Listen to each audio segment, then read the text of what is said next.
नमस्कार दोस्तों। Second grade का जो आज सेकंड पेपर लगा है उसमें जो जीके का पेपर है। अब आप देखिए, कल जो पेपर लगा उसमें 21 क्वेश्चन पॉलिटी के आए, इसमें 19% आए। तो देखो डिसाइडर पॉलिटी बन रही है आपके जीके के पेपर में। आपका जीके का पेपर यदि अच्छा है तो वहाँ पे पॉलिटी आपका डिसाइड कर रही है कि आपका सिलेक्शन, यदि आपने पूरे पॉलिटी के प्रश्न अटेम्प्ट कर दिए तो सिलेक्शन हो जाएगा। हालांकि आज के पेपर में ज़रूर ऐसे आपको आदर्शवादी बातें मैंने कल भी नहीं की और आज भी नहीं करूँगा। कल का पेपर इसके कंपेरेटिवली में थोड़ा सा, कुछ प्रश्न आज के बहुत हार्ड है, कुछ प्रश्न कल के बहुत हार्ड थे। लेकिन कल वाला पेपर ऐसा था जो पूरा किया जा सकता था। आज वाला पेपर ऐसा है जिसमें कुछ क्वेश्चन ऐसे हैं, हालांकि डिस्कशन सारे क्वेश्चन करवाऊंगा, लेकिन फिर भी मैं ये कहूँगा कि कुछ ऐसे क्वेश्चन हैं जो वाकई में इसमें अपन को मतलब नहीं आते हैं। जैसा कि पहला आपका ये दिख रहा है, तो ये बहुत सारे को नहीं आया होगा। हालांकि ये क्वेश्चन आप कर सकते हो, ये मैंने बताया भी था और वीडियो में ये मैंने समझाया भी था। देखो, भारत सरकार अधिनियम 1919 के प्रावधानों में निम्नलिखित कथनों पर विचार कीजिए। इस अधिनियम में एक लोक सेवा आयोग की स्थापना का प्रावधान किया गया था, बिल्कुल सही है। फिर उसके बाद में ली कमीशन के आधार पर 26 में एक लोक सेवा, केंद्रीय लोक सेवा आयोग जिसको कहा गया, जिसको 1935 के अधिनियम में बदल के संघीय लोक सेवा आयोग किया गया। तो यहाँ पे एक सेंट्रल लेवल पर एक केंद्रीय लोक सेवा आयोग की बात की गई थी, जिसमें 5 से अधिक सदस्य नहीं होंगे। यानी जिसमें सदस्य कितने होंगे? 5। मैक्सिमम इस लोक सेवा आयोग में सदस्य कितने होंगे? 5 सदस्य होंगे, जिसमें से एक अध्यक्ष होगा। तो ये तो सीधी सीधी बात है। जिसे परिषद के राज्य सचिव, अब देखो यहाँ पे वायसराय के पास ये पावर नहीं दिया गया था। परिषद का जो राज्य सचिव होता था, भारत परिषद जो थी, भारत परिषद का जो सेक्रेटरी होता था, जो कि वायसराय से ऊपर, जिसके बारे में मोंटेग्यू, चेम्सफोर्ड सुधार के बारे में जो मोंटेग्यू थे उस समय, तो वो उस समय राज्य सचिव थे, बाद में बदलते गए। तो परिषद का जो राज्य सचिव है वो उनको नियुक्त करेगा। यानी ये प्रावधान यहाँ पे किया गया था। तो मैं आपको थोड़ा सा बता दूं कि आप जब 1919 का एक्ट पढ़ोगे तो उसकी एक धारा है 38, ठीक है ना। तो धारा भी याद करने की जरूरत नहीं है। वहां तक क्वेश्चन आता है तो फिर भी छोड़ के आना ही है, लेकिन ये क्वेश्चन छोड़ के आने वाला नहीं था, क्योंकि ये अपन को आना चाहिए था। उसमें ये लिखा गया कि एक एक लोक सेवा आयोग होगी, जिसमें 5 सदस्य होंगे। मैक्सिमम कितने सदस्य होंगे? 5 सदस्य होंगे, और जिनकी नियुक्ति भारत सचिव के द्वारा की जाएगी। ये सदस्य जो है वो पुनर्नियुक्ति के भी पात्र होंगे, ठीक है ना। और इन सदस्यों का जो कार्यकाल है वो 5 वर्ष होगा। यानी इनका जो कार्यकाल है वो 5 वर्ष होगा। यानी 4-5 बातें यहाँ पे की गई थी कि इसमें टोटल सदस्य कितने होंगे? 5। इन सदस्यों का जो कार्यकाल है वो कितना होगा? 5 वर्ष। इन सदस्यों की पुनर्नियुक्ति हो सकती है, ठीक है ना। इनकी नियुक्ति कौन करेगा? नियुक्ति हो गई तो भारत जो सचिव है, भारत का जो सचिव है उसके द्वारा नियुक्ति की जाएगी, और वो उनको हटा भी सकता है। हटाने का अधिकार केवल भारत सचिव को दिया गया था। इनकी सेवा शर्तों का निर्धारण भी भारत सचिव, यानी सारे के सारे राइट, जैसे कि भारतीय कॉन्स्टिट्यूशन में तो राष्ट्रपति को दिए गए, राष्ट्रपति के साथ साथ कुछ और भी है, लेकिन यहाँ पे सारे के सारे जो है वो भारत सचिव को दिए गए थे। अब यहाँ पे देखिए, लोक सेवा आयोग का प्रावधान किया गया था जिसमें 5 से अधिक सदस्य, ये भी सही बात है। एक अध्यक्ष होगा और इनकी नियुक्ति भारत सचिव के द्वारा, भारत राज्य सचिव के द्वारा की जाएगी भारत की। तो यानी पहला स्टेटमेंट है वो अपना राइट है। लोक सेवा आयोग के प्रत्येक सदस्य का कार्यकाल 4 वर्ष रहेगा और पूर्ण नियुक्ति के पात्र नहीं होंगे। तो ये स्टेटमेंट रॉन्ग होगा, क्योंकि मैंने क्या कहा? कार्यकाल कितना होगा? 5 वर्ष, और पूर्ण नियुक्ति के पात्र होंगे। तो अपना स्टेटमेंट केवल एक सही है। तो जहाँ पे केवल एक सही है वो अपना उत्तर हो जाएगा। यहाँ पे उत्तर क्या हो जाएगा? 4 हो जाएगा, ठीक है ना। अब इसके बाद में देखो दूसरे क्वेश्चन पे अपन चलते हैं। हाँ, ये क्वेश्चन के बारे में मैं जरूर ये कहूँगा आपको कि ये क्वेश्चन छोड़ने वाला था, क्योंकि इतनी धाराएं अपन को याद होती नहीं है, ठीक है ना। लेकिन फिर भी चलो इसके बारे में बात कर लेते हैं अपन। देखो यहाँ पे इस क्वेश्चन में ये कहा गया है कि सूची 1 को सूची 2 से मिलान कीजिए और नीचे दिए गए कूट में से सही उत्तर का चयन कीजिए। यानी सही उत्तर कूट चुनना है आपको। पहला जो है, मान लो 8 भाग 10 11 और भाग कौन सा हो गया? 13। यहाँ पे भारत में क्राउन की सेवाएं कौन से भाग में? संक्रमणकालीन प्रावधान है, यानी ट्रांजिशनल जो प्रोविजन है वो कौन से भाग में? संघीय रेलवे प्राधिकरण किस में? क्योंकि 35 में संघीय व्यवस्था आ गई थी। राज्य सचिव, उसके सलाहकार, उसका विभाग किस में है? तो यहाँ पे ये कहा गया। इसके बारे में थोड़ा सा बता दूं कि जो भारत शासन अधिनियम, हालांकि ये अपन को पता होना चाहिए कि ये शासन अधिनियम जो 1935 है, इसमें टोटल मिला के भाग 20 थे। अनुच्छेद इसमें जो सेक्शन थे, धाराएं थी, वो 321 जिसको अनुच्छेद अपन बोलते हैं, और 10 इसमें अनुसूचियां थी, ठीक है ना। इसमें जो भाग 8 है, इनके बारे में एक बार थोड़ा सा देख लेते हैं। यहाँ पे जो भाग कौन सा है आपका? 8 है। पहला, जिसको अपन ऐसे भी लिख दो ये लिखा हुआ है। भाग जो 8 है वो प्रांतीय वित्त, संपत्ति और ऋण से संबंधित है। ये भाग 8 किससे रिलेटेड है? प्रांतीय वित्त, संपत्ति व ऋण से संबंधित है। और जो रेलवे प्राधिकरण है आपका, वो इसी से रिलेटेड है, क्योंकि रेलवे का वित्त है वो इसी के अंतर्गत, इसी भाग के अंतर्गत इसको डील किया जाता था। इसलिए जो रेलवे वाला जो प्रोविजन है वो यहाँ पर है। यानी भाग 8 का जो संबंध किससे है? रेलवे से। तो पहला तो ये हो गया, यानी भाग 8 में रेलवे से रिलेटेड अपन बात कर सकते हैं। संघीय रेलवे प्राधिकरण का उल्लेख यहीं पर मिलता है, क्योंकि रेलवे के वित्त और वित्तीय ढांचे का संबंध इससे देखने को मिलता है। फिर दूसरा है भाग 10। दूसरा कौन सा है? भाग 10 है, ठीक है ना। भाग 10 का संबंध जो है वो संघ एवं प्रांतों के बीच केंद्र राज्य संबंध, यानी संघ व प्रांतों के बीच में, प्रांतों के बीच संबंध से रिलेटेड है। जो केंद्र राज्य संबंध है, हमारे संविधान में भी केंद्र राज्य संबंध है, भाग 11, भाग 12, भाग 13 वहाँ पर देखने को मिलता है। तो वहाँ से जस्ट एक पीछे भाग यहाँ पर भाग 10 में। हालांकि देखो, आप थोड़ा सा कोरिलेट करने की कोशिश करो तो शायद हो सकता है ये 20-22 भाग भी आपको याद हो सकता है, ये क्वेश्चन भी आपका सोल्व हो सकता है। लेकिन मैं कहूँगा काफ़ी इसमें अंदर से पूछा गया, तो हो सकता है आपने यदि इसको अटैम्प्ट नहीं किया है तो भी कोई दिक्कत नहीं है, और किया है और यदि आपको नहीं आता है फिर कर दिया तो हो सकता है आपका ये गलत होने की चांसेज है। तो केंद्र राज्य संबंध है, और इन केंद्र राज्य संबंध में जो क्राउन की सेवाएं हैं, क्राउन की सेवाएं हैं उनका इससे संबंध है। क्राउन की सेवाएं जो कि इसमें पूछा गया आपके, तो क्राउन की सेवाओं का संबंध भाग 10 से आपको देखने को मिलेगा, ठीक है ना। फिर इसके बाद में भाग 11 है। भाग 11 के बारे में बात करते हैं। भाग जो 11 है वो भारत में सेवाओं से रिलेटेड है। सर्विसेज इन इंडिया, भारत में सेवाएं, और इन भारत में सेवाओं में जो राज्य सचिव है उससे रिलेटेड सेवाएं भी यहाँ पे है। राज्य सचिव की सेवाएं और उससे रिलेटेड जो प्रोविजन है वो भी इसमें किया गया है भाग 10 में। जो भारत में सेवाएं हैं वहाँ पे राज्य सचिव की सेवाएं भी आपको देखने को मिलेंगी, ठीक है ना, भारत के जो सचिव हैं उनकी सेवाएं भी। और इसके बाद में एक भाग है आपका भाग 13। भाग 13 ये वैसे विशेष प्रावधान है, विशेष स्पेशल प्रोविजन है, प्रावधान है भाग 13 में। और भाग 13 में जो विशेष प्रावधान है उस विशेष प्रावधान में ही संक्रमणकालीन प्रावधानों को शामिल किया गया है। विशेष प्रावधान में ही संक्रमणकालीन प्रावधानों को शामिल किया गया। तो इस तरह से ये 4 पार्ट आ जाते हैं।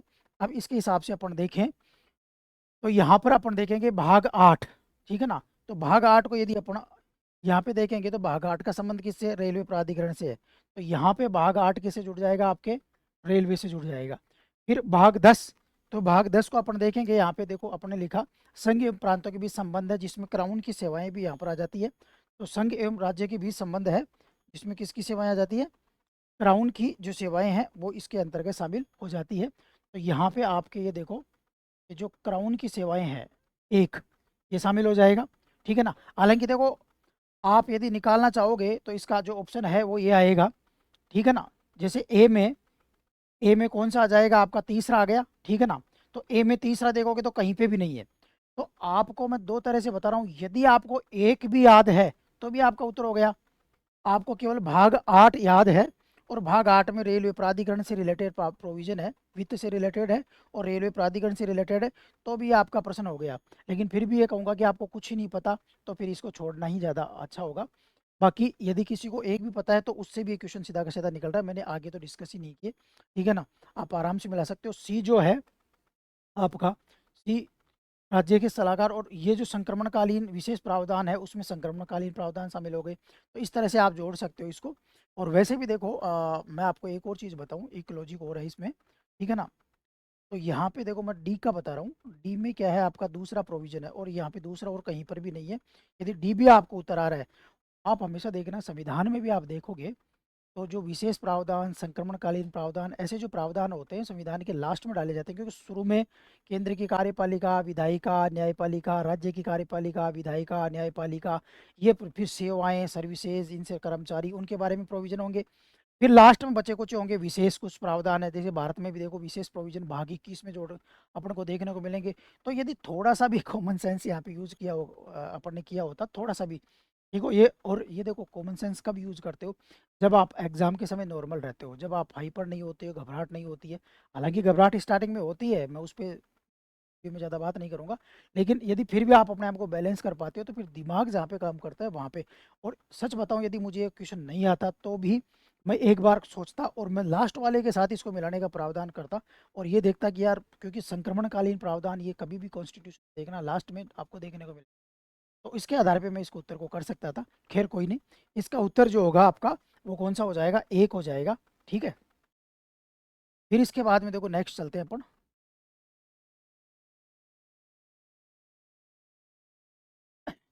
निम्नलिखित राजनीतिक सिद्धांतों पर विचार कीजिए, उनमें से उन सिद्धांतों को ढूंढिए जिन पर संविधान सभा में अंबेडकर ने अपना अविश्वास, यानी यहाँ पर जो अंबेडकर है, political principle and find out among them those principle in which Ambedkar shows his distrust. Ambedkar ने अपना अविश्वास किन पर प्रकट किया, यानी अंबेडकर नहीं चाहते थे कि ये संविधान में शामिल हो। ठीक है ना, तो अंबेडकर ने किस पे कहा, तो देखो सबसे पहला ग्राम स्तरीय पदसोपान, विलेज लेवल हायरार्कीज। तो ग्राम ग्राम स्तर पर जो प्रावधान थे उन पर अंबेडकर ने अपना अविश्वास प्रकट किया था, यानी ये बात तो सही है, अविश्वास प्रकट किया। क्योंकि अंबेडकर ने ये कहा कि गांव में आप यदि हायरार्की बना देते और गांव में यदि आप देखो, गांधी जी चाहते थे ग्राम स्वराज, अंबेडकर उसके बिल्कुल अगेंस्ट थे। आप अंबेडकर की थ्योरी पढ़ी हुई है और आपकी पढ़ी हुई है, तो ये क्वेश्चन आपका वैसे ही, मैंने आपको कल भी एक बात कही थी कि आपके क्वेश्चन इस तरह से आ रहे हैं कि कुछ तो सीधे के सीधे आ रहे हैं, जो फैक्ट और कॉन्सेप्ट से पढ़े हुए हैं, और कुछ क्या हुए जो आपने पढ़ा है ना, उसको समझा है, गुना है, तो उसके अंदर से आपका प्रश्न निकलेगा। जैसे कि इसको मैं समझा रहा हूँ, आपका आराम से क्वेश्चन निकलेगा, देखना। ग्राम स्तरीय पद सोपान के बारे में अंबेडकर ने सीधा का सीधा मना किया, क्योंकि अंबेडकर ये मानते थे, गांधी जी ग्राम स्वराज को मानते थे, अंबेडकर गांवों को मतलब राजनीति की सत्ता देने का पक्षधर नहीं थे, क्योंकि उनको पता था कि गांव में जातिवाद होता है, सामाजिक असमानता होती है, और यहाँ पर यदि आपने बहन सत्ता दे दी तो ये ज़्यादा फैलेगी, क्योंकि अंबेडकर इसके विरोधी थे। तो इसका मतलब अंबेडकर अविश्वास, इसके प्रति अंबेडकर अविश्वास प्रकट करते थे। अपन को देखना अविश्वास कहाँ कहाँ प्रकट किया। पृथक निर्वाचन क्षेत्र, सेपरेट इलेक्टोरेट। आपने यदि पूना पैक्ट पढ़ा है 1932 का, तो उसमें अंबेडकर चाहते थे कि भारत में एक सेपरेट इलेक्टोरेट हो। मैं थोड़ा सा पृथक निर्वाचन क्षेत्र को भी बता देता हूँ कि पृथक निर्वाचन क्षेत्र का मतलब होगा, जैसे मान लो लोकसभा का एक एरिया है, जैसे जयपुर है, जयपुर को पृथक निर्वाचन क्षेत्र बना दिया गया एससी के लिए। तो पृथक निर्वाचन क्षेत्र का मतलब वहां पे जो उम्मीदवार खड़ा होगा वो भी एससी का होगा, और जो व्यक्ति वोट डालेंगे वो भी एससी के होंगे। तो यानी वहां पे दोनों स्थितियां किसकी है, एससी की है। तो अब आप ये देखिए, चलो उम्मीदवार तो आज भी भारत में रिजर्वेशन पद्धति है, और अनुपातिक प्रतिनिधित्व के आधार पे अम्बेडकर चाहते थे कि देखो पूना पैक्ट से मैं थोड़ा सा समझा देता हूँ इसको, थोड़ा जल्दबाजी ना करके आराम से समझा देता हूँ। पूना पैक्ट में अम्बेडकर ने पृथक निर्वाचन क्षेत्र की बात की थी कि भारत का पृथक निर्वाचन क्षेत्र, गांधी इस पे अड़ गए थे। गांधी ने कहा था ये तो फिर एक तरह से भारत का विभाजन हो जाएगा। गांधी ने अम्बेडकर को कहा था कि जितनी आप सीटें डिमांड कर रहे हो उससे ज़्यादा सीट हम देने को तैयार हैं, लेकिन आप पृथक निर्वाचन क्षेत्र मत लो। इसके आधार पर फिर एक समझौता हुआ जिसको पूना पैक्ट कहते हैं, और अम्बेडकर उसके बाद में पृथक निर्वाचन क्षेत्र के पक्ष में नहीं रहे। आपको यदि वो कहानी पता है तो भी ये हो जाएगा, ठीक है ना। यानी अविश्वास अम्बेडकर का था। अम्बेडकर क्या चाहते हैं, अम्बेडकर पृथक निर्वाचन क्षेत्र नहीं चाहते थे, अम्बेडकर चाहते थे कि अनुपात में प्रतिनिधित्व मिले। और जैसा कि आज हम देखते हैं कि रिजर्वेशन जो है सीटों पे, कि वहाँ पे कैंडिडेट तो एससी एसटी का ही होगा, बट मतदाता तो सारे ही होंगे, क्योंकि वो भी तो भारत के नागरिक हैं। तो वो जो अनुपातिक प्रतिनिधित्व वाला सिद्धांत चाहते थे, वो अम्बेडकर चाहते थे, इसलिए यहाँ पर भी अम्बेडकर ने अपना अविश्वास प्रकट किया दूसरे स्टेटमेंट। तीसरा, हीरो वर्शिप। अम्बेडकर कभी नहीं चाहते थे कि एससी भारत की, क्यों, इसलिए देखो अध्यक्षात्मक प्रणाली हमने नहीं अपनाई, हमने संसदीय प्रणाली को अपनाया। अध्यक्षात्मक प्रणाली में क्या होता है, एक व्यक्ति मुखिया होता है, उसके नाम से पूरे देश में चुनाव होता है, तो हीरो वर्शिप हो गए एक व्यक्ति। अम्बेडकर ये मानते थे कि यदि एक व्यक्ति की हीरो वर्शिप हो गई, एक व्यक्ति आधारित अपन ने प्रणाली अपना ली, तो कल को वो राजा की तरह वापस स्थान ले सकता है, वैसा वापस राजतंत्र आ सकता है, वो शोषण कर सकता है। अम्बेडकर की ऐसी सोच थी। इसलिए हमारे यहाँ पे हमने उस समय काफ़ी विचार विमर्श किया गया और संसदीय शासन प्रणाली को ही अपने अपनाया, जिसमें एक व्यक्ति नहीं होगा, एक समूह के पास सत्ता होगी, जब मंत्रिपरिषद जिसको अपन बोलते हैं आर्टिकल 74 के हिसाब से। यानी हीरो वर्शिप के भी वो विरोध में थे। फिर सामाजिक न्याय की आरंभिक स्थिति के रूप में लोकतंत्र। अब ये बिल्कुल सही है, यानी यहाँ पर अंबेडकर अपना विश्वास प्रकट किया उन्होंने इस पर कि सामाजिक न्याय की आरंभिक स्थिति के रूप में लोकतंत्र, यानी सामाजिक न्याय तभी हो सकता है, यहाँ पे देखो, democracy as an initial condition of social, यानी सामाजिक न्याय की पहली शर्त अम्बेडकर ने कहा कि लोकतंत्र जरूरी है, क्योंकि लोकतंत्र आएगा तभी जनता को, हर व्यक्ति को अधिकार होगा, और जब अधिकार हर व्यक्ति के पास अधिकार होगा तभी सामाजिक न्याय की स्थापना हो सकेगी। इसलिए यहाँ पर ये स्टेटमेंट में विश्वास है। बाकी में विश्वास, हमको अविश्वास वाले छांटने थे 1, 2 और 3। तो यहाँ पर अपन देखेंगे 1, 2 और 3, तो अपना उत्तर ये आ जाएगा। ठीक है ना, अपना उत्तर कौन सा आ जाएगा, ये आ जाएगा। ठीक है, निम्नलिखित सिद्धांतों पर विचार कीजिए, उन सिद्धांतों को ढूंढिए जिन पर संविधान सभा में अम्बेडकर ने अविश्वास प्रकट किया। नहीं तो देखो, यदि सेपरेट इलेक्टोरेट पद्धति अपनाई जाती है भारतीय संविधान में, तो फिर उसका तो दिक्कत हो जाता सेपरेट इलेक्टोरेट से। तो फिर तो वहाँ पे वही व्यक्ति चुनाव लड़ते, उसी कास्ट के जो लोग हैं वो वोट डालते, तो वो स्थिति नहीं थी। तो इसलिए 3 का, और अब आप कॉमन सेंस लगाओगे तो ग्रामीण स्तर पर थोड़ा सा आप सोचोगे, तो यदि आपने अम्बेडकर को पढ़ा होगा है तो जरूर वहाँ मिलता है। गांधी जी और अम्बेडकर में जब तुलना हम पढ़ते हैं तो वहाँ पे पढ़ते हैं कि गांधी जी ग्राम स्वराज की बात करते हैं, अम्बेडकर उसके विरोध में है, क्योंकि अम्बेडकर मानते हैं कि गाँव को स्वराज दिया, संकीर्णता, सामाजिक असमानता स्थितियाँ जो आज गाँव में है वो और भी ज़्यादा फैलेगी, इसलिए वो सत्ता ऊपर और फिर वो समानता के पुश करे ऐसी स्थापना होनी चाहिए। इसके बाद में देखिए नेक्स्ट अपन देखते हैं।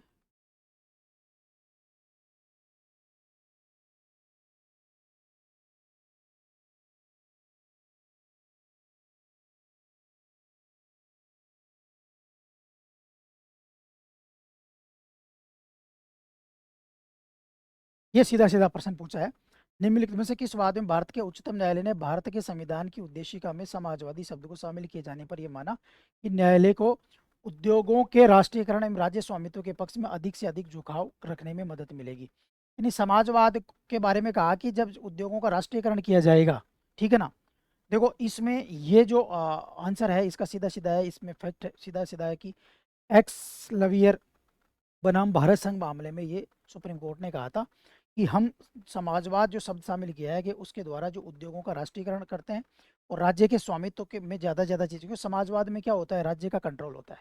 ऐसी व्यवस्था होती है जिसमें संसाधनों पर किसका कंट्रोल होता है, राज्य का कंट्रोल होता है एक तरह से। व्यक्तिवाद में क्या होता है कि व्यक्ति अपने हिसाब, जैसे अमेरिका में तो अपने हिसाब से बहुत ज़्यादा इकट्ठा धन इकट्ठा कर सकता। समाजवाद में उसके विपरीत अवधारणा है, पूंजीवाद के विपरीत की अवधारणा समाजवाद है, तो वहाँ पर राज्य के नियंत्रण में होता है। तो समाजवादी शब्द जो डाला, तो उसके द्वारा ये कहा गया, न्यायालय ने कहा कि फिर इस समाजवादी शब्द के आधार पर जब हम व्याख्या करेंगे और राज्य यदि किन्हीं उद्योगों को राष्ट्रीयकरण कर देता है, जैसे बैंकों का राष्ट्रीयकरण हुआ, तो उसके पक्ष में अधिक से अधिक झुकाव रखने में हमें मदद मिलेगी। तो समाजवादी के आधार पर जैसे मान लो बैंकों का राष्ट्रीयकरण किया गया 1969 में, किया गया 1980 में किया गया। इसके अलावा प्रीविपर्स की ख़त्म कर दी गई, फिर ज़मीनों को एक तरह से भूमि सुधार कार्यक्रम चलाए गए, तो वो क्या किए गए, एक तरह से जिन लोगों के पास ज़्यादा संपत्ति इकट्ठी थी उसको वहाँ से राज्य के अधीन लाया गया, जैसे बैंकों का राष्ट्रीयकरण के द्वारा। तो फिर मामला कोर्ट में गया, तो कोर्ट में गया तो फिर ये जो एक्स लवियर बनाम भारत संघ मामला है, इसमें सुप्रीम कोर्ट ने जजमेंट दिया। बाकी ये जो मामले हैं इनका इससे संबंधित कोई संबंध नहीं है। ठीक है, फिर इसके बाद में अपन नेक्स्ट देखते हैं।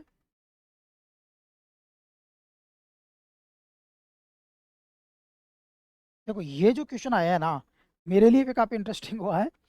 भारतीय संविधान के अनुच्छेद 15 के संबंध में, देखो अनुच्छेद 15(1) को पढ़ोगे तो वहां पे ये जो व्यक्ति है ये उल्लेख नहीं है। धर्म, मूलवंश, जाति, लिंग, जन्म स्थान के आधार पर भेदभाव करने से रोकता है। वहां पे केवल यही लिखा हुआ है 15 को आप देखोगे कि राज्य जो है इन आधारों पर भेदभाव नहीं करेगा, राज्य इन 5 आधारों पर भेदभाव नहीं करेगा। तो वहां पर व्यक्ति शब्द का उल्लेख ही नहीं किया गया है। 15(2) पढ़ोगे तो सार्वजनिक स्थानों पर राज्य और व्यक्ति दोनों के बारे में कहा गया है, लेकिन 15(1) में तो केवल राज्य के बारे में ही कहा गया है। तो यदि कॉन्स्टिट्यूशन की एग्जैक्ट लैंग्वेज पे जाए तो फिर आपका पहला स्टेटमेंट क्या हो जाता है, गलत हो जाता है। फिर 93वां संविधान संशोधन अधिनियम है ना, 15(5) में जोड़ा गया, बिल्कुल सही है। और इसके द्वारा जो राज्य द्वारा सहायता प्राप्त सभी निजी शिक्षण संस्थानों में रिजर्वेशन से, ओबीसी के रिजर्वेशन से रिलेटेड प्रावधान यहाँ पे किए गए, ये बात भी सही है। लेकिन यहाँ पे जो गलत हो रहा है ना, वो ये हो रहा है कि 2006 आ रहा है यहाँ पे, ठीक है ना, जबकि ये अधिनियम 2005 का था, लागू 2006 में हुआ। अब यदि टेक्निकलिटी पे देखें, क्योंकि इंग्लिश में भी देखेंगे तो इंग्लिश में भी आपके 2006 आएगा, 93rd कॉन्स्टिट्यूशनल अमेंडमेंट एक्ट 2006, जबकि रियलिटी में देखें तो ये 2005 का अधिनियम है जो कि लागू कब हुआ, 2006 में हुआ। अब देखो एक बार मैंने मूल संविधान में भी चेक किया तो 2005 ही आ रहा है, ठीक है ना।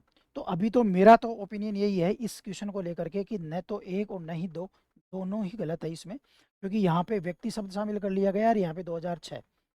अब यदि आरपीएस इसका क्या रखती है, हालांकि आपके पास आधार होता है कि आप बता सकते हो कि ये दोनों ही स्टेटमेंट गलत है, कि राज्य और व्यक्ति, व्यक्ति शब्द जो शामिल किया गया है वो पिक्चर आप आर्टिकल 15 पढ़ोगे, तो हालांकि कॉन्स्टिट्यूशन मेरे पास यहाँ पे नहीं है, तो यदि ये आर्टिकल 15 पढ़ते हो तो 15 की भाषा में स्पष्ट रूप से ये कहा गया है कि राज्य केवल धर्म इन आधार पर भेदभाव नहीं करेगा, व्यक्ति के बारे में नहीं है। व्यक्ति के बारे में 15(2) में उल्लेख किया गया है, तो यहाँ पे ये इसका उत्तर अपन मानेंगे, ठीक है ना। हालांकि ये देखो 2006 में लागू हुआ, लेकिन कह ये रहा है कि 93वां संविधान संशोधन अधिनियम 2006, जबकि है कब का ये, 93वां संविधान संशोधन अधिनियम कब का है, 2005 का है, ठीक है। इसके बाद में देखो नेक्स्ट देखते हैं अपन।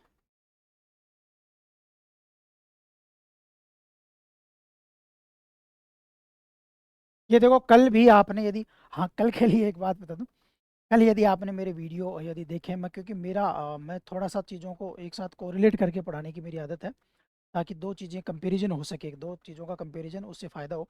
कल यदि आपने क्लास देखी हो तो आप आराम से ये जो प्रश्न है इसका उत्तर सीधा सीधा आ जाएगा। कल मैंने बताया था सिक्किम, कल मैंने आपको ये बताया था कि सबसे कम वोट 7 वोट किसके हैं, सिक्किम के। सबसे ज़्यादा वोट मैंने बताए थे 208 किसके हैं, यूपी के। फिर राजस्थान के 129 हैं, ठीक है ना। एक मैंने आपको ऑप्शन भी दिया था, शायद उड़ीसा होगा या नहीं होगा, आप देखना। और ये मैंने कहा था, तो यहाँ पे देखो राष्ट्रपति चुनाव 2022 में किस राज्य संशासित प्रदेश की विधानसभा ने, कि प्रत्येक सदस्य का मत मूल्य न्यूनतम था, सिक्किम का कितना था, केवल 7 मत मूल्य था, ठीक है ना। तो ये उसका उत्तर आ जाएगा, सिक्किम का सबसे कम था, जो कि कल भी मैंने आपको बताया था। तो आप यदि कल की क्लास देखी हो या आपने वीडियो भी देखे हैं तो भी, और या आपने थोड़ा कॉमन सेंस लगा के पढ़ा, यदि आपने कभी पढ़ा तो ये तो बहुत नॉर्मल सा क्वेश्चन आया। फिर इसके बाद में देखो, ये काफ़ी इंटरेस्टिंग क्वेश्चन आ गया, ठीक है ना। ये जिसको डायरेक्ट आता है उसको आता नहीं आता।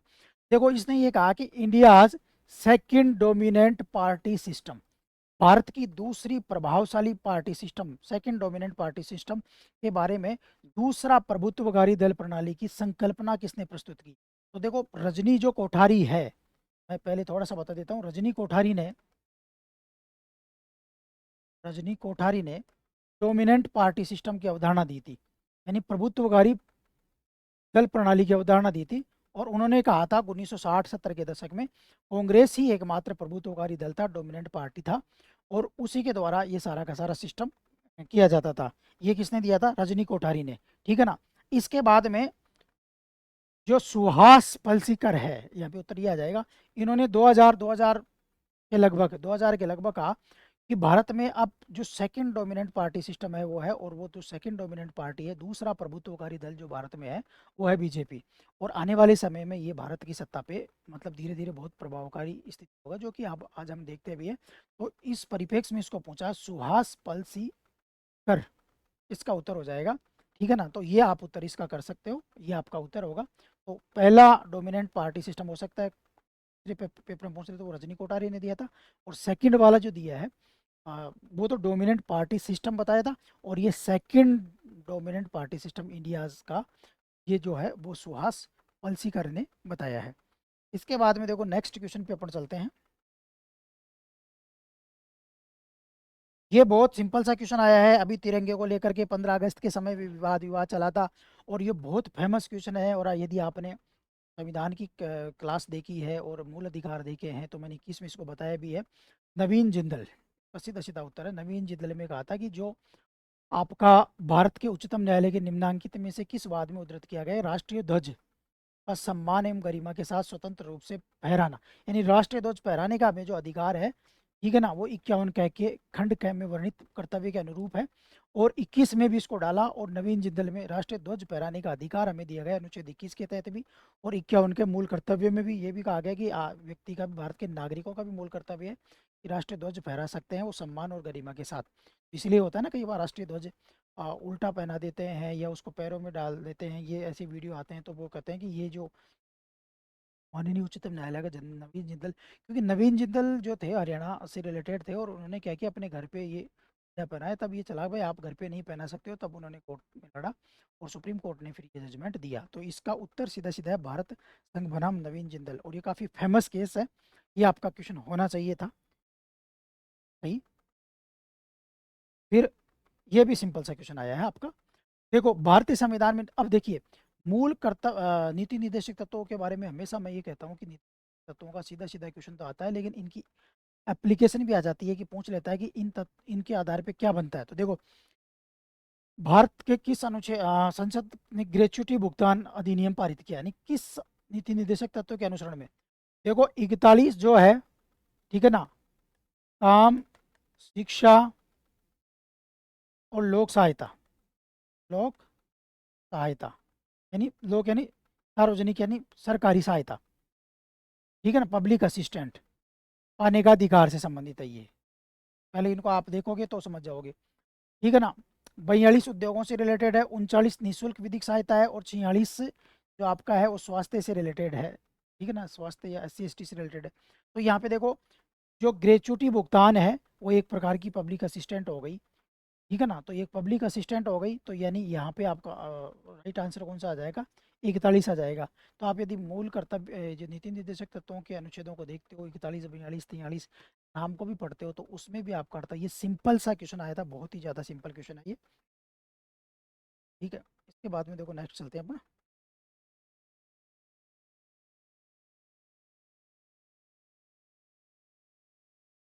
देखो इससे क्या अच्छा, मैं दोनों प्रश्नों को एक साथ ही ले लेता हूँ। इससे अच्छा क्या भाग्य होगा आपका, 2 प्रश्न दिए, दोनों का उत्तर है गूगल तिलक है। पहले प्रश्न में ये कहा कि ऐसे राज्यपाल को पहचानिए जिनकी पदावधि में राष्ट्रपति शासन वापस लेने की उद्घोषणा 2 अवसरों पर, यानी ऐसे राज्यपाल को पहचानिए जब वो राज्यपाल के रूप में काम कर रहे थे, 2 बार राष्ट्रपति शासन की जो उद्घोषणा हुई थी, राष्ट्रपति शासन लगाया गया था, उसको वापस लेने की उद्घोषणा की गई। यहाँ पे क्या कर रहा है कि राष्ट्रपति शासन लगाया उसकी बात नहीं कर रहे हम ये बात करें कि जिस समय राष्ट्रपति शासन हटा उस समय क्या कोई मतलब 2 राष्ट्रपति शासन हटाने के समय कौन थे, तो यहाँ पे रघुकुल तिलक ही यहाँ के उत्तर आएंगे। देखो 1977 में जब हटा तब रघुकुल तिलक थे, और 1980 में जब हटा तब भी रघुकुल तिलक थे। तो दोनों के दोनों जो 356 के तहत जो राष्ट्रपति शासन लगे थे, दोनों के हटने के समय उस समय राजस्थान के राज्यपाल कौन थे, रघुकुल तिलक। ये उत्तर आ गया। फिर दूसरा क्या कह रहा है, राजस्थान के राज्यपाल को पहचानिए जिनकी पदावधि में राष्ट्रपति शासन लगा भी और हटा भी। तो ये जो 1980 वाला लगा था ना, ये लगा था तब भी रघुकुल तिलक थे, और हटा था तब भी रघुकुल तिलक थे। देखो ये जब हटा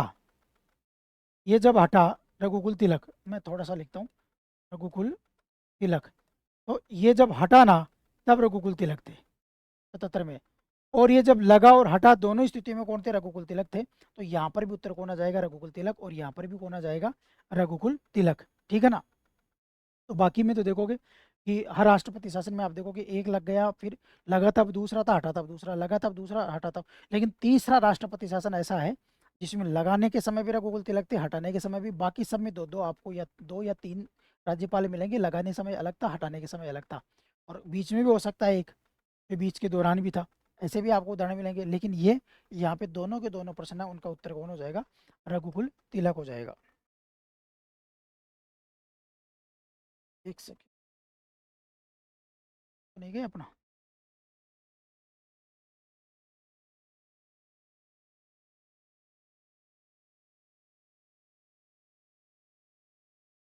अब ये जो क्वेश्चन आया है, इसमें मैं ये कहूँगा कि आप यदि छोड़ के आए हो तो ज़्यादा फायदे में हो। हालांकि इस क्वेश्चन का मैं उत्तर जरूर बता दूंगा, और सीधा ये कह रहा है कि कौन सा युग्म सुमेलित नहीं है, सुमेलित नहीं है। मुख्यमंत्री के समय मुख्य सचिव, तो देखिए मुख्यमंत्रियों की लिस्ट तो फिर भी ठीक है, लेकिन मुख्य सचिव कितने होंगे, इतने 40-45 तो होंगे, 40 के लगभग होंगे, 30-35 होंगे, मुझे एग्जैक्ट नहीं पता। लेकिन मैं ये मानता हूँ कि लिस्ट यदि 10-15 की है, कल भी मैं कह रहा था मुख्यमंत्री की लिस्ट ठीक है, राष्ट्रपति की लिस्ट भी ठीक है, राज्यपालों की लिस्ट याद होने वाली नहीं है। इस लिस्ट में छोटे छोटे नाम है, 5-5, 7-7, 10-10 नाम है, तो फिर भी याद कर ले। 40-40 नाम, 35-35 नाम आप याद करोगे, फिर उनका क्रम याद कर पाओगे, फिर प्रश्न कैसे पूछेगा ये नहीं पता, तो फिर ऐसी चीज़ों में अपना टाइम वेस्ट करने की जरूरत नहीं है। हालांकि इसका जो उत्तर होगा वो होगा शिवचरण माथुर और टीवी रमन। बाकी तो सारे, हरदेव जोशी के समय नरेश चंद्रा थे, टीकाराम पालीवाल के समय विश्वकर थे, जगन्नाथ पड़े के समय के पली थे, लेकिन शिवचरण माथुर 2 बार कार्यकाल रहे, लेकिन टीवी रमन उस समय नहीं थे। शिवचरण माथुर का जो कार्यकाल था, ठीक है ना, वो था देखो 81 से 85 और 88 89, जबकि टीवी रमन जो थे वो 92 93 के लगभग थे। ये मैंने भी नेट से पढ़ के ही समझा है, और मैं भी इसको छोड़ गया था। हालांकि मैं ये नहीं कहूँगा कि आप छोड़े हो नहीं, छोड़े हो नहीं, यदि आपको आता है तो वेल एंड गुड है, लेकिन मैं एज ए टीचर के रूप में आपको कभी सलाह नहीं दूंगा कि ऐसे प्रश्नों पे अपना टाइम वेस्ट कीजिए। इतनी लिस्टें याद होगी नहीं। ये पूछ रहे थे कि 2 बार मुख्यमंत्री कौन थे, 3 बार सर्वाधिक कार्य वाला कौन रहा, या कोई पुरस्कार जीता हो, रत्न पद्मश्री मिला हो, या कोई विशेष काम में योगदान दिया हो, तब तो फिर भी ठीक बनता है, बाकी यहाँ पे नहीं है। ठीक है ना। जैसे मुख्यमंत्रियों का कल क्वेश्चन आया था कि विधानसभा अध्यक्ष भी रही है, तीनों रही, तो ऐसी चीज़ें तो आती है, क्योंकि ऐसी चीज़ें तो फैक्चुअल है, तो 10-12 फैक्ट है, उनको याद कर लो, याद हो जाते हैं। लेकिन ऐसी चीज़ों पर मैं मानता नहीं कि अपन को टाइम वेस्ट करना चाहिए। बाकी तो जैसा भी आपको उचित लगे। फिर इसके बाद में देखिए,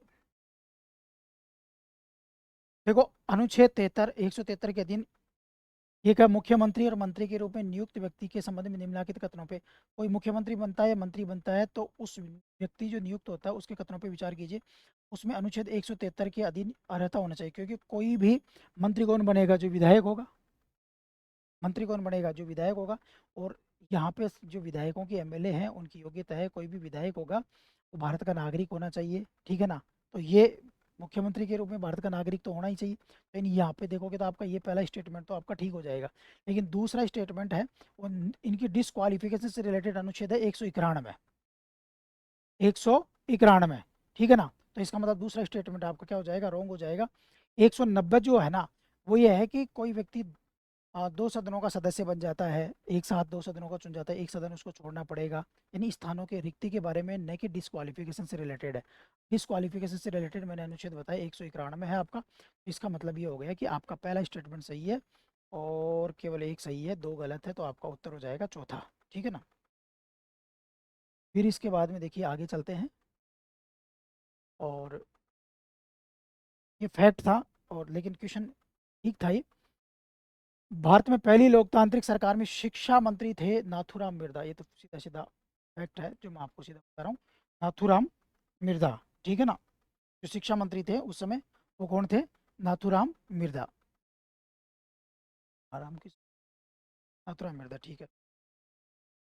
के बाद में नेक्स्ट अपन चलते हैं। ये कल वाले क्वेश्चन को रिपीट कर दिया भाई। कल वाला यदि आपने पेपर देखा हो तो आज का क्वेश्चन आपका ठीक हो जाएगा। प्रशासन और संस्थापन के लिए ग्राम पंचायत की स्थायी समिति के पदेन अध्यक्ष कौन होते हैं, तो सरपंच है ना, प्रशासन के लिए। और उसके लिए स्थायी समिति के थोड़ा सा बदल के पूछा है, बाकी इसका उत्तर क्या आ जाएगा आपका, सरपंच आ जाएगा। ठीक है ना। Who's the ex officio chairman, पदेन अध्यक्ष, standing committee on the gram panchayat of administration and establishment. क्योंकि जो भी सरपंच होगा वो उसका अध्यक्ष होगा, तो ये प्रशासन से रिलेटेड हो गया। इसके बाद में देखो नेक्स्ट चलते हैं। ये क्वेश्चन देखो काफ़ी अच्छा पूछा है, और जनरली पहले क्वेश्चन पढ़ लेते हैं फिर मैं समझाता हूँ। राजस्थान लोक सेवा आयोग के किसी सदस्य को पद से हटाने के संबंध में निम्नलिखित कथनों पे, पद से हटाना, उनको क्या देखना है, पद से हटाने के संबंध में। उच्चतम न्यायालय द्वारा हटाया जाएगा, बिल्कुल सही है। जांच की जाएगी, नहीं, उच्चतम न्यायालय द्वारा मामले की जांच की जाएगी। और यदि सकारात्मक रिपोर्ट, यानी उच्चतम न्यायालय ये मानता है कि ये जांच में दोषी पाया गया है, सकारात्मक का मतलब, तो उसके बाद में केवल कदाचार के आधार पे कौन हटा देगा, राष्ट्रपति। तो ध्यान रखना वहां पे 2 आधार बताए गए हैं, कदाचार और अक्षमता। लेकिन जांच केवल कदाचार के आधार पे होती है, अक्षमता के आधार पे तो ये देखो दूसरी वाली बात, राष्ट्रपति किसी सदस्य को आदेश द्वारा सीधे हटा सकते हैं यदि राष्ट्रपति की राय में, ठीक है ना, मानसिक शारीरिक शैथिल्य के कारण वह अपने पद पर बने रहने के अयोग्य है। यानी यदि वो अक्षम है तो राष्ट्रपति डायरेक्ट हटा देंगे। मैंने आरपीएससी पढ़ाया था, वहाँ पे डायरेक्ट ये चीज़ बहुत डिटेल से और समझाई थी कि देखो 2 भाग कीजिए, एक तो कदाचार, तो कदाचार के आधार पर तो जांच होगी, और जांच सुप्रीम कोर्ट करेगा। सुप्रीम कोर्ट जांच में यदि अपनी अफर्मेटिव रिपोर्ट देता है, यानी सकारात्मक पॉजिटिव रिपोर्ट देता है, तो उस रिपोर्ट के आधार पर फिर राष्ट्रपति के द्वारा हटाया जाएगा। ये बात कही थी। दूसरी बात मैंने आपको ये बताया कि यदि राज्य, यदि वो व्यक्ति अक्षम है, इनकैपेबल है शारीरिक या मानसिक रूप से, ठीक है ना, और वो सर्टिफाइड जैसे मानसिक है तो प्रमाणित हो जाता है कि वो मानसिक रूप से विक्षिप्त है, वो काम नहीं कर सकता, तो फिर राष्ट्रपति को जांच थोड़ी होगी उसकी, डायरेक्ट राष्ट्रपति हटा सकता है। ये दोनों की दोनों चीज़ें यहाँ पर देखो, 315 में यूपीएससी है, 16 में एक जो अध्यक्ष सदस्य के कार्यकाल के बारे में है, 17 में उनके पद से हटाने, तो 317 आप देखोगे तो वहाँ पर आपको ये डिटेल देखने को मिलेगी। तो यहाँ पे दोनों के दोनों जो है वो सही है, तो हमको देखना पड़ेगा कि 1 और 2 दोनों सही है। ठीक है, फिर इसके बाद में देखिए नेक्स्ट देखते हैं अपन। 19% आए। राजस्थान राज्य मानवाधिकार आयोग के संबंध में त्रुटिपूर्ण कथन, यानी जो कथन गलत है। अब देखो, कल आपने यदि क्लास ली हो तो आज क्वेश्चन ये भी हो जाएगा, और कल का पेपर देखा और थोड़ा सा ध्यान लगाया हो तो कल के पेपर से ये है। कल के पेपर में देखो, ये तो हम बहुत ज़्यादा रटते हैं कि सिविल कोर्ट का पावर है ना, मानवाधिकार आयोग के पास होता है, तो ये स्टेटमेंट तो सही है। इसका अपना अन्वेषण दल होता है, और कल भी हमने देखा था कि धारा 11 और 27, 11 तो भारतीय राष्ट्रीय मानवाधिकार, और 27 धारा शायद मैंने बताई थी। तो वो जो है वो ये कहती है कि एक खुद का अन्वेषण दल होता है, और उस अन्वेषण दल में जो कर्मचारी होते हैं वो राज्य सरकार उपलब्ध कराती है, और उनका जो मुखिया होता है, उनका नेतृत्व करने वाला, वो आईजीपी रैंक का पुलिस अधिकारी होता है। Inspector general of police rank का पुलिस आईजीपी रैंक का जो अधिकारी होता है, तो यानी उसका अन्वेषण दल भी होता है। एक स्वायत्त शासी संस्था भी है, क्योंकि इसकी स्थापना एक एक्ट के तहत हुई है, और इसको ऑटोनोमस बॉडी, ये जो है ना, ये कहीं पर नहीं लिखा हुआ है, तो मेरे हिसाब से तो ये 3 यदि सही हो जाते हैं तो फिर आपका आंसर कौन सा हो जाएगा, ये हो जाएगा। ठीक है ना, इसके बाद है ना, अपन देखते हैं कि राजस्थान विधानसभा के सत्र को आमंत्रित करने के संबंध में निम्नलिखित कथनों पर विचार कीजिए। यानी जो समनिंग होता है ना, सेशन, राजस्थान विधानसभा का सत्र जो आमंत्रित होता है, उसके संबंध में, समनिंग के संबंध में, जैसे समन कौन करता है, राज्यपाल के द्वारा समनिंग किया जाता है। ठीक है ना, लेकिन जब सभा के किसी सत्र को आमंत्रित किया जाए तो अध्यक्ष प्रत्येक सदस्य को ऐसी तारीख, समय और स्थान की सूचना, ठीक है ना, देगा जो राज्यपाल द्वारा सभा की बैठक बुलाने के निमित्त नियत किए गए हो, और वह राजपत्र में विज्ञप्ति प्रकाशित करेगा। देखो, राजस्थान विधानसभा प्रक्रिया एवं कार्य संचालन नियम 1956 का रूल 3 है। हालांकि मैं डिटेल में जा रहा हूँ, इतना पढ़ने की जरूरत नहीं होती है वैसे तो। इस क्वेश्चन में रूल 3 ये कहता है कि जब राज्यपाल सत्र बुलाता है तो इसके बाद में जो विधानसभा सचिवालय है उसकी जिम्मेदारी है कि वो उसका स्थान, समय, और विधानसभा सचिवालय का मुखिया कौन होता है, अध्यक्ष। तो अध्यक्ष एक तो राजपत्र में अधिसूचना जारी करता है इसके रिलेटेड, और दूसरा उसमें स्थान, 3 चीज़ों के बारे में उल्लेख होता है कि तारीख कौन सी होगी, समय कब होगा, स्थान होगा, और ये प्रत्येक सदस्य को भेजा जाता है। भेजता कौन है, विधानसभा का जो सचिव है वो भेजता है अध्यक्ष के मार्फत, अध्यक्ष के निर्देश पे। तो यानी यहाँ पर आरपीएससी इसको सही मान सकती है, क्योंकि अध्यक्ष के निर्देश पे भेजा जाता है, तो तारीख, समय, स्थान की सूचना देगा। ठीक है ना, अध्यक्ष प्रत्येक सदस्य को ऐसी तारीख, क्योंकि अध्यक्ष किसको निर्देश देगा, अध्यक्ष के निर्देश के अनुसार ही सचिव ये सूचना देगा। ठीक है ना, और अध्यक्ष एक विज्ञप्ति भी प्रकाशित कराएगा। तो यहाँ पर पहला स्टेटमेंट अपना सही हो जाता है। परंतु यदि कोई सत्र अल्प सूचना से, अल्प सूचना मतलब छोटी सूचना पे कोई सत्र आता है, ठीक है ना, तो अध्यक्ष सदस्यों की सभा की बैठक की तारीख, समय, इन तीनों की सूचना है ना, वो राज्यपाल बताएगा, उसके हिसाब से देगा। तो ये गलत है। यहाँ पे भी ये लिखा गया नियम 4 है इससे रिलेटेड, और वहाँ पे लिखा गया यथासंभव जो राज्यपाल है वो शीघ्र, जो अध्यक्ष है वो शीघ्र से शीघ्र सूचना देने का प्रयास करेगा। उस समय वो सूचना है ना टेलीग्राम के माध्यम से, इलेक्ट्रॉनिक माध्यम से भी दे सकता है। तो यहाँ पर यदि ये देखा जाए आप नियम 3 को, तो ये आरपीएससी सही मान सकती है। तो यहाँ पे आपका केवल एक सही होगा, तो ये उत्तर आपका हो जाएगा। ठीक है ना, इसके बाद में देखो नेक्स्ट आपका क्वेश्चन है, ये बहुत सिंपल क्वेश्चन है। आपको केवल इस क्वेश्चन में देखना था कि तारांकित स्टार्ट क्वेश्चन होते हैं। हमने ये पढ़ा है कि जो तारांकित प्रश्न होता है उसका उत्तर होता है मौखिक, और अतारांकित जो अनस्टार्ड क्वेश्चन होता है उसका उत्तर होता है लिखित। ठीक है ना, केवल इसी में खेल गया। मौखिक को तो इसने यहाँ बिठा दिया, लिखित को यहाँ बिठा दिया, आप देख लो चाहे। तारांकित प्रश्न का उत्तर लिखित 9 मौखिक होता है, और अतारांकित उस का उत्तर मौखिक, तो ये भी गलत है क्योंकि लिखित होता है। तो यहाँ पे दोनों ही स्टेटमेंट आपके गलत है, तो ये आपका ये हो जाता है। तो ये आप इस तरह से अपना इसको देखिएगा, समझिएगा। ठीक है ना, और याद कीजिएगा। नमस्कार।